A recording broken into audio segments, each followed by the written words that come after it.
नौजवान भारत सभा की स्थापना। भगत सिंह चाहते थे कि आज़ादी के लिए अधिक से अधिक युवकों को अपने मिशन से जोड़ा जाए, लेकिन इसके लिए एक शक्तिशाली संगठन बनाना जरूरी था, जिसके लिए उन्होंने नौजवान भारत सभा नामक एक संगठन बनाने का विचार किया और लाहौर पहुंचते ही भगत पूरी शक्ति से नौजवान भारत सभा की स्थापना में जुट गए। उसका संविधान बनाने में श्रेष्ठ मनुष्य, श्रेष्ठ साथी और श्रेष्ठ क्रांतिकारी कदम ब कदम उनके साथ थे। भारतीय क्रांति में बहुत से ऐसे लोगों ने अपनी जानें कुर्बान की हैं, जो सदैव खामोश रहे और अपनी जिंदगी भी उन्होंने खामोशी से भारत माता की सेवा में समर्पित कर दी। लेकिन भारतीय क्रांति के इतिहास में उनका नाम कहीं नहीं आया। ऐसे ही लोगों में भगवती चरण भी थे। भगत सिंह के साथी, उनके दाहिने हाथ, उनके मार्गदर्शक शहीद भगत सिंह और भगवती चरण वोहरा ने नौजवानों और विद्यार्थियों को संगठित करने के प्रयास में 1926 से ही शुरू कर दिए थे। अमृतसर में 11, 12, 13 अप्रैल 1928 को हुए नौजवान भारत सभा के सम्मेलन के लिए सभा का घोषणा पत्र तैयार किया गया, जिसे नीचे दिए जा रहा है। भगत सिंह इस सभा का महासचिव और भगवती चरण वोहरा प्रचार सचिव बने। केंद्रीय असेंबली का चुनाव होना था। लाला लाजपत राय सांप्रदायिक वातावरण में बह गए और उन्होंने महामना मदनमोहन मालवीय जी के साथ मिलकर इंडिपेंडेंट कांग्रेस पार्टी बना ली, जिसे कांग्रेस के विरुद्ध चुनाव लड़ना था। भगत सिंह के पिता सरदार किशन सिंह कांग्रेस के टिकट पर, लाला लाजपत राय इंडिपेंडेंट कांग्रेस का टिकट पर खड़े हुए। दोनों आमने सामने थे।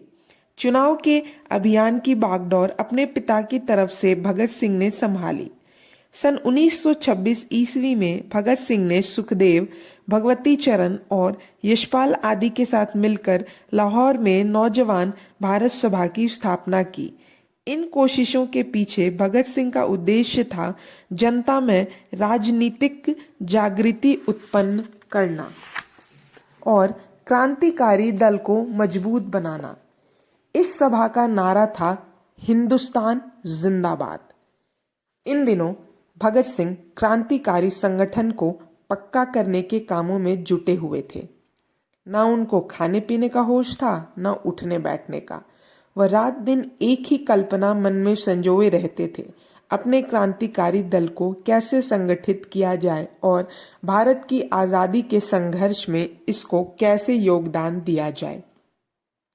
गुप्त संगठन के कार्य के क्षेत्र तैयार करने के लिए पंजाब के HRA का पर्चा आया था, तो जयचंद्र जी के सूत्रों से, मगर रखा गया था भगवती चरण के मकान पर ही। इसे बांटने के आयोजन में भी भगवती चरण ने पूरा सहयोग दिया।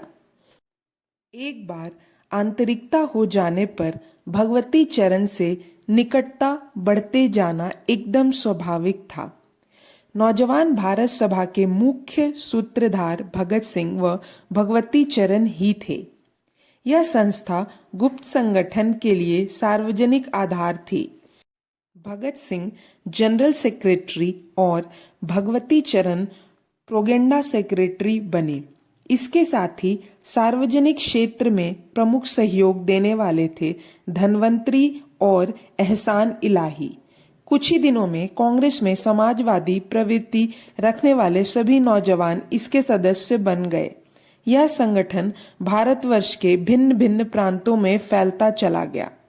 उस समय नौजवान भारत सभा में देश के अनेक महान क्रांतिकारी आ जुड़े थे। श्री रामकृष्ण BA सभा के अध्यक्ष थे।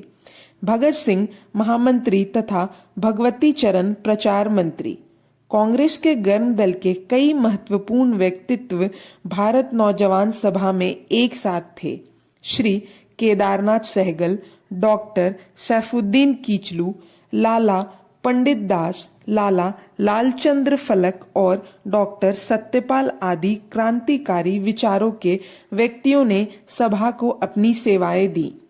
सभा का प्रमुख उद्देश्य था देश के नौजवानों में देशभक्ति की भावना उत्पन्न करना तथा पूरे भारत के मजदूरों व किसानों को एक पूर्ण स्वतंत्र गणराज्य स्थापित करना।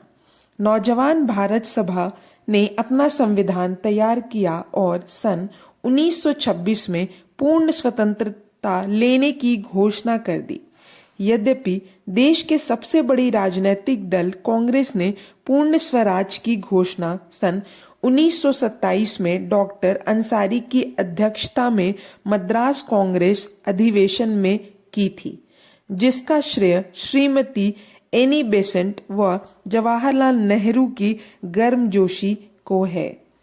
इस संगठन को स्थापित करने में भगत सिंह का ध्येय था और जनमानस से संपर्क जोड़े बिना सशस्त्र क्रांति का प्रयास केवल आतंकवाद के सहारे सफल नहीं हो सकता। जनजीवन से संपर्क स्थापित करना इस सभा का मुख्य उद्देश्य था। नौजवान भारत सभा के उद्देश्य निम्नलिखित थे: समस्त भारत के मजदूरों और किसानों का एक पूर्ण स्वतंत्र गणराज्य स्थापित करना। दूसरा, एक अखंड भारत राष्ट्र के निर्माण के लिए देश के नौजवानों में देशभक्ति की भावना उत्पन्न करना।